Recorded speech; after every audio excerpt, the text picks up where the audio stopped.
para conocer un poco más el problema, le doy la bienvenida y las gracias por esta entrevista al exministro de Educación, Rosendo Serna Román. ¿Cómo está? Buenas tardes y gracias por estar en Conéctate con Mayra. Un saludo cordial a tu persona, al equipo técnico que también produce tu programa, y agradecido por esta oportunidad. Yo me encuentro en Huánuco, y desde aquí, desde la ciudad del mejor clima del mundo, enviar un saludo cordial a toda la comunidad que nos está observando.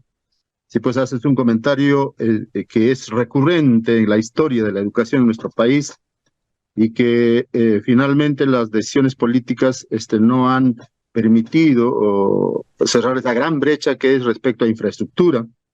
Y miren, aquí hay una situación, si bien es cierto, el tema de la infraestructura educativa es un tema latente, pero hay un hecho que ha pasado desapercibido, porque en la época que me tocó gestionar el Ministerio de Educación, estoy hablando del 28 de diciembre del 2022, del 2021 al 7 de diciembre del 2022, nosotros iniciamos la planificación para que el 2023 se haga el censo de infraestructura. Perdóneme, que no se hace esto ¿hace cuánto tiempo? Se hizo el 2014, pero se hizo tan mal que no fue publicado, que internamente se manejaron los datos, pero que no se hizo, que no culminó satisfactoriamente este proyecto o este plan de infraestructura, que finalmente fue hecho también por una consultoría en el Ministerio de Educación. Entonces, nosotros planificamos y dejamos en todo el proyecto para que el 2023 se realizase el censo de infraestructura. ¿Por qué es fundamental el censo de infraestructura?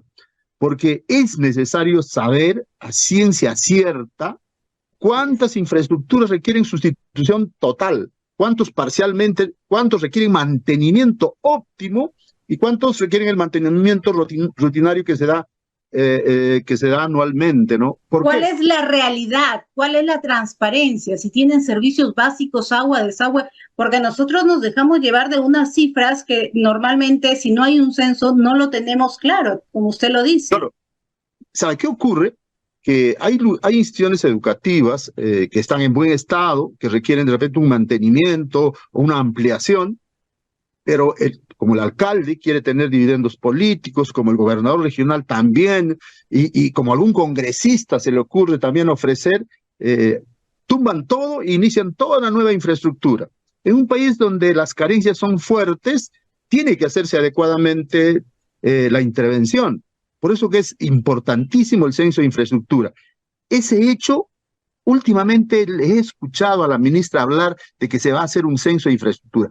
Eso debía haber sido el 2023, porque hay la necesidad de tener cifras exactas, valederas, hechas por un tercero, que permitan tener la información real. Porque ahora lo que tenemos es lo que mencionan los directores de las instituciones educativas, el director de UGEL, o el director regional, pero que en sí no son cifras que finalmente son confiables, ¿no? Entonces, lo primero que hay que hacer ahí es hacer el censo de infraestructura y en función de ello dar las prioridades a quien corresponde.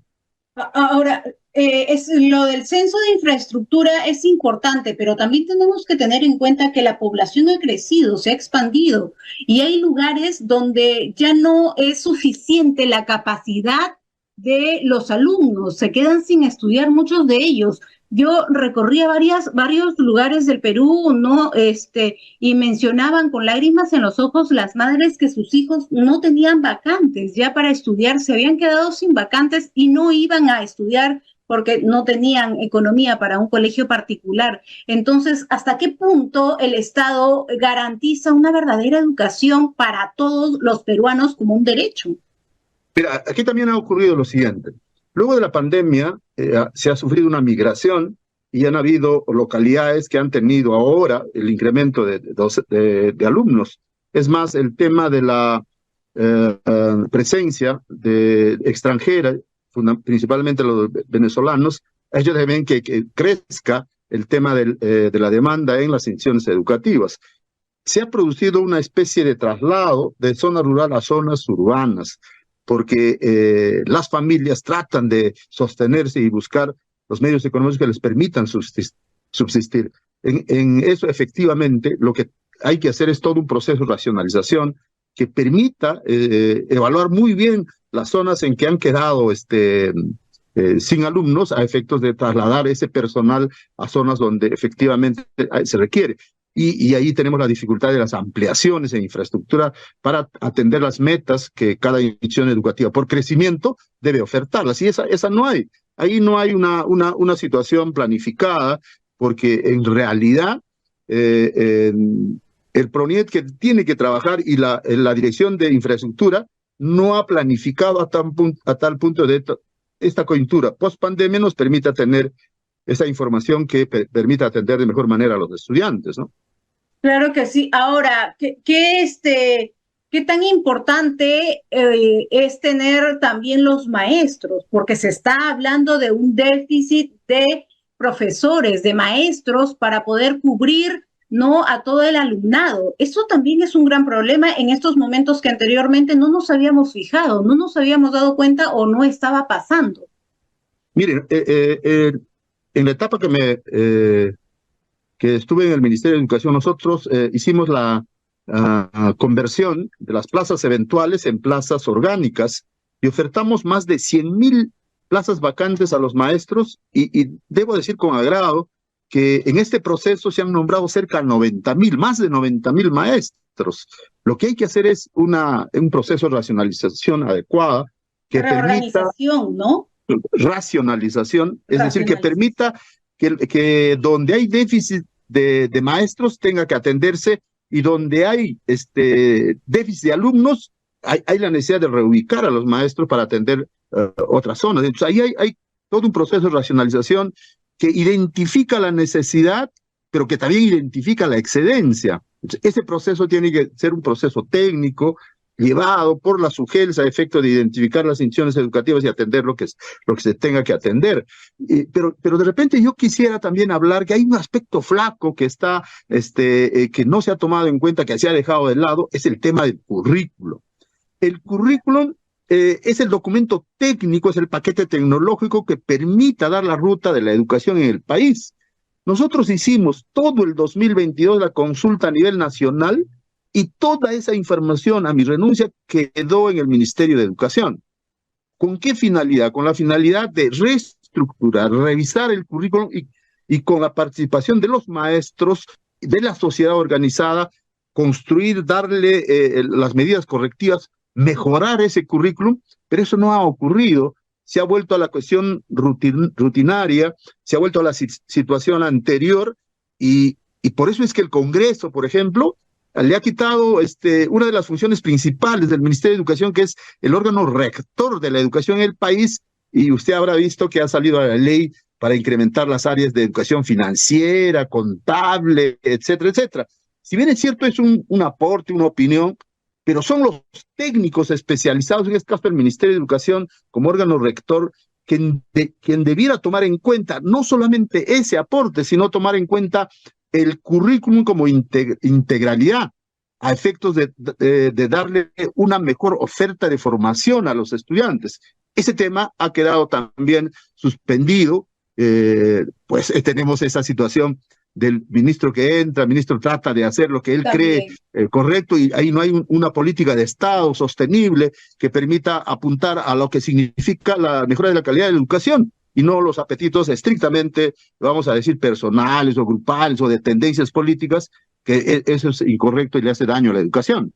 Y cuando hablamos de un órgano ejecutor y cuando hablamos de la descentralización, la verdadera descentralización que no se da, entrevistaba a varios gobiernos regionales y tenían el problema de la educación y decían, ¿no? Toda la población se vienen a mí, se vienen a nosotros porque nos ven como entes responsables. Pero acá nosotros solo somos mesa de partes. Los verdaderos órganos ejecutores son los mismos ministerios que no prácticamente sueltan las arcas no de presupuesto para poder de cierta manera coadyuvar a toda la problemática que pueda tener la región. Este órgano ejecutor debería pasar de manera descentralizada a los gobiernos regionales para tener una mejor, de repente, distribución o mejor satisfacción en la educación de nuestros niños. Claro, usted tiene razón, todo el proceso de descentralización finalmente ha sido mostrada. El proceso inicia el 2003 el proceso de descentralización, se ha transferido en el caso del sector de educación 21 funciones, pero que están transferidas en el papel, porque si el gobierno regional quiere iniciar una infraestructura, tiene que pasar por PRONIET.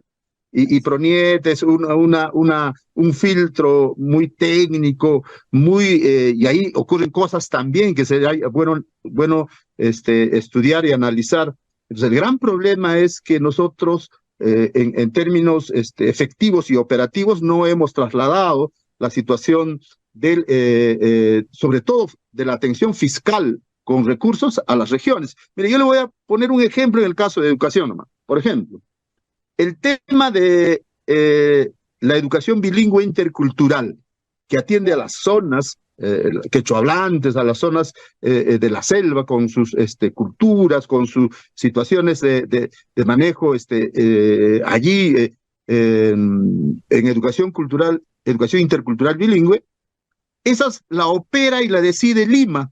Existe una dirección general que es Dijeivira, que se encarga de clasificar, se encarga de poner, hacer el censo con los maestros, clasificarlos, delimita a qué instituciones educativas se va a atender, cuando estas deben manejar las regiones. Por ejemplo, Loreto sabe cuáles son sus centros de atención en educación intercultural bilingüe, y que tuviera que hacerlo en mejores condiciones. La gente de la zona Junín, Huánuco, Ancash, en educación intercultural bilingüe con quechua, conocen qué instituciones educativas y qué localidades se desarrollan en ese ámbito, y seleccionar y caracterizar de esa manera. Pero eso no se hace, lo hace centralizadamente el Ministerio de Educación. Y ahí hay programas, por ejemplo, programas de materiales educativos, el programa de gestión de riesgos, el programa de asistencia en control y de uso indebido de drogas, el tema de la educación física, que todo está centralizado. Para los juegos escolares, Lima tiene que disponer, Lima tiene que dar el efectivo, tiene que transferir al gobierno regional a las SUGELS, y las SUGELS a los deportistas.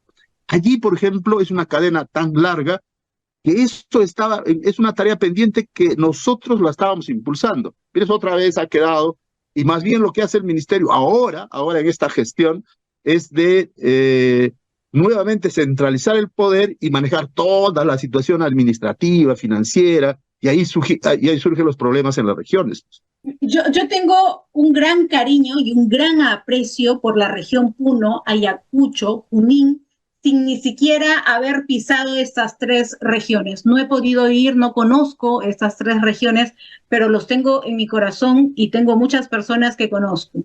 Ellos han venido reclamando, se los ha terruqueado, se los ha llamado como han querido, porque simplemente pedían oportunidades, pedían justicia, estaban cansados de ser discriminados y de no ser tomados en cuenta. Yo me quiero ir con este mensaje, o me quisiera ir con esta pregunta. Nosotros estamos hablando de una educación, de estas brechas gigantescas que no se hicieron nunca, o que se dejaron de hacer, o que se hicieron mal.